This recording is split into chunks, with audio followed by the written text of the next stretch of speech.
बिस्मिल्लाहिर्रहमानिर्रहीम। मोहम्मद इमरान, गवर्नमेंट मरे कॉलेज सियालकोट से। मेरा कॉन्टैक्ट नंबर है 031277555570। अली बकार, कलभूषण को फांसी देने का ऐलान होते ही भारत में बौछार आ गया। पाकिस्तान में बवांगे दोहल दहशतगर्दी का इतराफ करने वाला कलभूषण भारत का हीरो बन गया। सरकारी सतह पर भारत का बेटा करार दिया गया। हुकूमत, अदलिया, मीडिया, फौज, हत्ता के तमाम शुबाह जिंदगी से ताल्लुक रखने वाले एक पेज पे इकट्ठे हो गए। कलभूषण को बचाने के लिए भारत में ना कोई लिबरल रहा, ना कोई सेकुलर, ना दलाइल रही, ना ताबीलें, ना अकलियत रही, ना अक्सरियत। बस एक आवाज गूंजती सुनाई दी, कलभूषण भारत का बेटा है, इसे जिंदा वापस लाना है। और एक तरफ ये हाल है, दूसरी तरफ हमारा हाल मुलाहिजा कीजिए।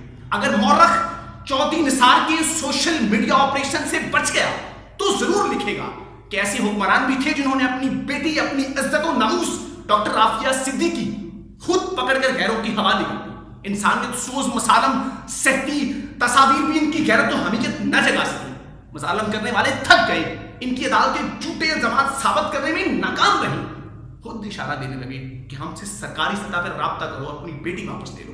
मगर हुक्मरान अपना असल चेहरा आवाम के सामने आने से के खौफ से इस जिंदा लाश को वापस लाने के लिए तैयार नहीं। जैसे ही डॉक्टर आफिया सिद्दीकी की रिहाई के लिए आवाज बुलंद की जाए तो कौम तकसीम दर तकसीम का शिकार होती नजर आती है।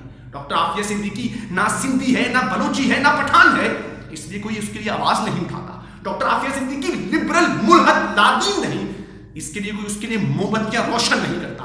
डॉक्टर आफिया सिद्दीकी ना शिया है, ना सुन्नी है, इसलिए कोई मातम नहीं करता और ना कोई इज्तिमात मुनक्कद करता है। डॉक्टर आफिया सिद्दीकी किसी वजीर आजम की बेटी नहीं, इसलिए कोई कतरी शहजादा उसके लिए खातमी नहीं लिखता। और ऐसे हाकिमों की राया है जो बेटी फरोश कहलाने पर फख्र महसूस करते हैं। ऐसे बेहिशों पर हाकिम भी गैरत और हमीयत से आरी मुसल्लत कर दिए जाते हैं और दुश्मन भी कलभूषण और रेमंड डेविस की तरह मुंह पर थूक कर टहलते और महकते नजर आते हैं।